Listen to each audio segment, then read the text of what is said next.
Assalamualaikum warahmatullahi wabarakatuh. Selamat siang, Bu Lica. Kami di sini dari Breakout Room 8 ingin mempresentasikan hasil dari final project kami yang berjudul Finsight. Untuk pertama ini kita akan mendemokan untuk aplikasinya sendiri. Seperti pada tampilan yang sudah terlihat di sini untuk menu pertama eh, pengguna akan diarahkan ke menu login. Namun jika pengguna tidak mempunyai akunnya, pengguna bisa register terlebih dahulu. Namun karena saya sudah maka saya tinggal login aja. Baik, untuk di menu dashboard sendiri, menu dashboard ini itu eh, menampilkan ringkasan keuangan seperti total pemasukan, total pengeluaran, saldo saat ini, dan juga transaksi yang dilakukan bulan ini. Dan ada grafik arus kas selama 6 bulan terakhir, serta kategori pengeluaran eh, selama ini. Selanjutnya, ada manajemen keuangan. Di manajemen keuangan ini, pengguna dapat menambahkan pemasukan serta pengeluarannya dan bisa men-set sesuai tanggal dilakukannya transaksi tersebut. Dan juga pengguna bisa eh, menginput berapa jumlahnya, kategorinya, dan juga deskripsinya. Seperti contoh, eh, oke, kategorinya gaji, ini pengeluaran. Nah, di sini bisa dilihat ada transaksi tanggal 28 bulan Juni itu kategorinya gaji tukang kebun jumlahnya 2.500.000. Otomatis nanti di menu dashboard akan menambah di kategori pengeluaran itu ada gaji tukang kebun dan juga eh, semuanya ikut ke update juga sesuai dengan transaksi yang barusan saya lakukan. Selanjutnya untuk prediksi arus kas bulan depan.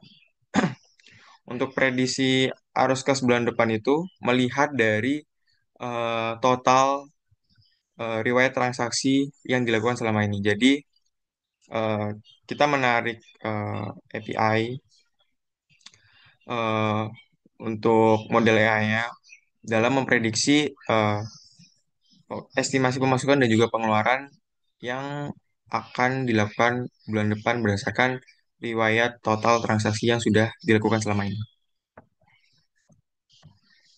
Selanjutnya di rekomendasi usaha. Di rekomendasi usaha ini eh, pengguna dapat memasukkan apa namanya usaha yang ingin mereka mulai. Misal usaha ternak ayam lokasinya Sidoarjo dengan modal 2 juta setengah.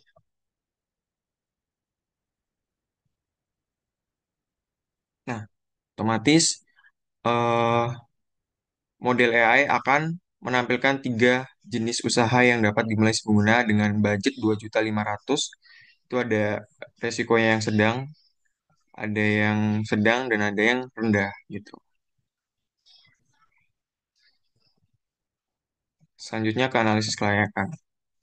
Analisis kelayakan ini bertujuan untuk mengukur seberapa efisien dan seberapa layakkah usaha yang sedang dijalani oleh si pengguna.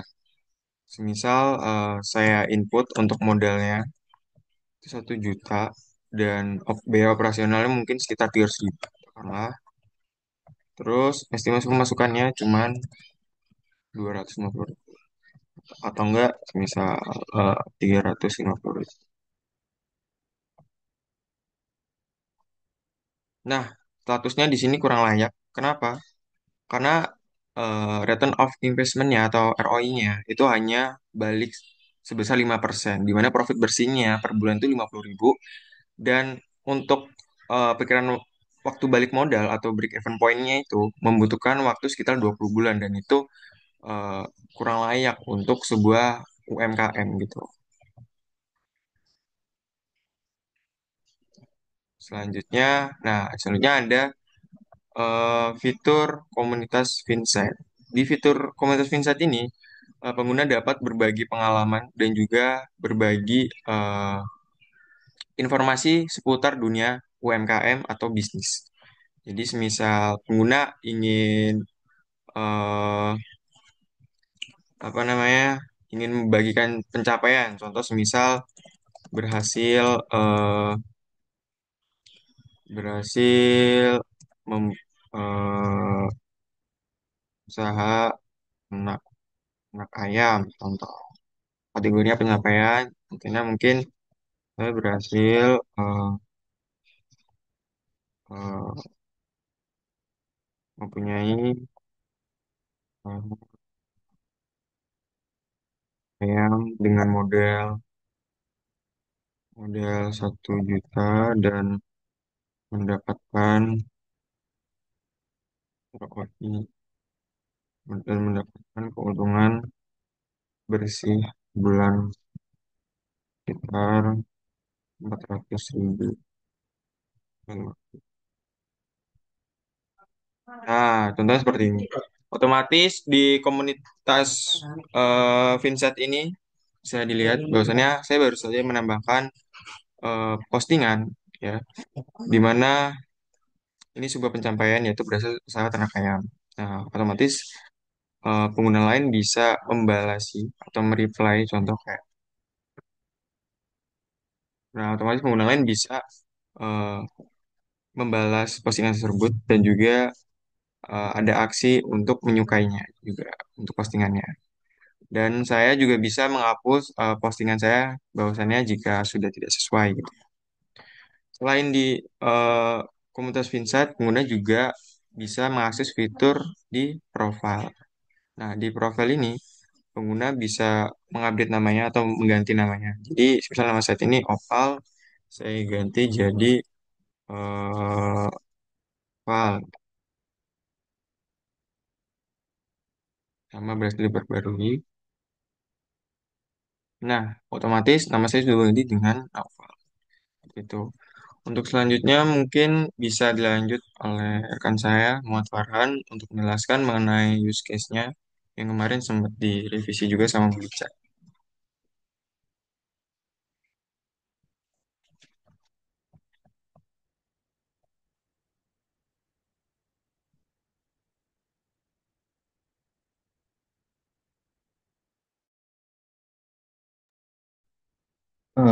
Kemudian untuk use case diagramnya sendiri sesuai dengan sebelumnya dijelaskan oleh teman saya Muhammad Topal.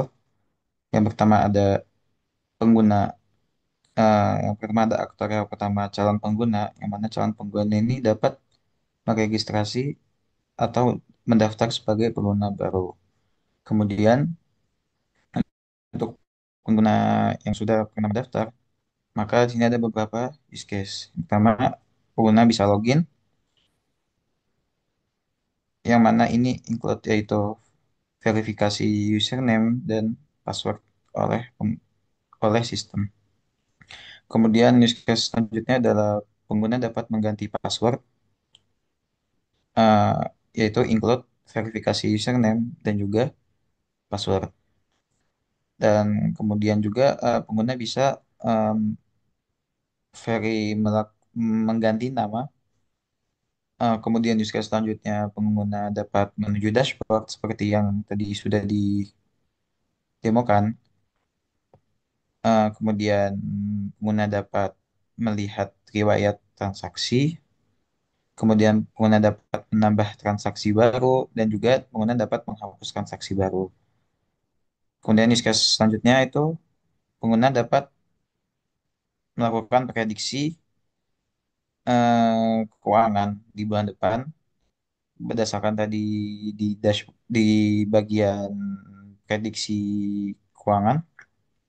Kemudian use case selanjutnya pengguna dapat mendapatkan rekomendasi usaha yang tadi sudah ditemukan sebelumnya itu memasukkan beberapa parameter dan model akan dan sistem akan memberikan rekomendasi.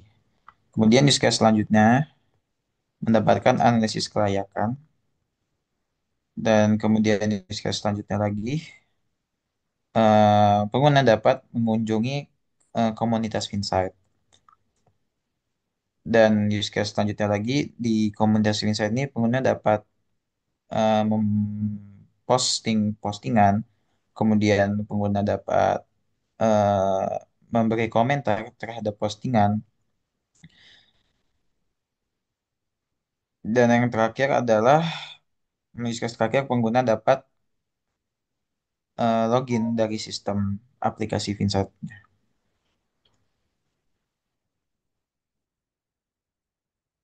Mungkin itu untuk use case-nya.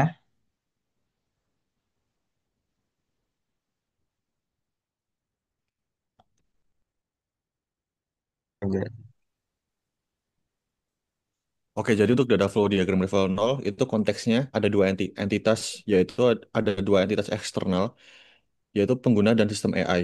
Di mana sistem AI itu sendiri membutuhkan akan mengirimkan data rekomendasi usaha, prediksi arus kas, dan analisis kelayakan usaha kepada pengguna melalui Finsight. Dan untuk pengguna sendiri secara kontekstual, pengguna itu dapat mengirim data, upload postingan berupa foto dan dan lain-lain, dan data registrasi, dan parameter usaha seperti modal dan lain-lain, dan catatan keuangan. Dan lanjut untuk data flow diagram level satunya. Bisa di-scroll ke bawah, Nopal, sedikit. Nah, pertama-tama pengguna sendiri itu akan masuk ke sistem login dan mendaftar akun, di mana data yang dibutuhkan adalah data email dan password yang nantinya akan disimpan di tabel user. Dan untuk yang kedua ada proses manajemen keuangan, di mana manajemen keuangan membutuhkan data tanggal, jenis pengeluaran, jumlah uang, kategori, deskripsi, yang nantinya akan tersimpan pada tabel transaksi. Dan tabel transaksi itu sendiri bakalan digunakan dalam proses dashboard. Penampilan ditampilkan nanti di dashboard terkait data tanggal hingga deskripsi, data tanggal hingga jumlah uang. Dan untuk yang keempat itu ada prediksi arus kas. Itu datanya diambil dari data transaksi. Eh, di mana data prediksi arus kas sendiri itu nyambung ke entitas yang kedua, yaitu adalah sistem AI itu sendiri. Akan mengirimkan eh, data sesuai dengan data transaksi itu sendiri. Kemudian selanjutnya ada prediksi usaha. Di mana prediksi usaha itu kita si pengguna bakal mengirim data seperti modal, minat, dan lokasi. Yang nantinya sistem AI bakalan meneruskan prediksi usaha sesuai dengan aplikasi si AI itu sendiri. Dan untuk yang keenam adalah analisis kelayakan, di mana si pengguna akan mengirim data modal awal, biaya operasional, dan estimasi pemasukan. Dan kemudian dilanjutkan oleh sistem AI sendiri untuk menilai kelayakan analisis usahanya sendiri. Dan untuk yang terakhir ada komunitas Finsight, di mana pengguna membutuhkan data foto, judul, kategori, konten, like, dan komen. Yang nantinya dalam proses komunitas Finsight itu sendiri, data foto hingga komen bakalan disimpan pada tabel community likes, community likes, komen, dan foto. Sekian data flow diagram dari kami. Baik, makasih Panji. Eh, Mungkin itu saja dari kami, Bu, dari breakout room kelompok 8. Sekian demo aplikasi dan juga use case diagram dan juga use case data flow diagramnya juga. Jika ada salah kata dan salah pengucapan, kami mohon maaf. Terima kasih juga Bu Lica atas waktunya satu semester ini. Sekian, terima kasih. Wassalamualaikum warahmatullahi wabarakatuh.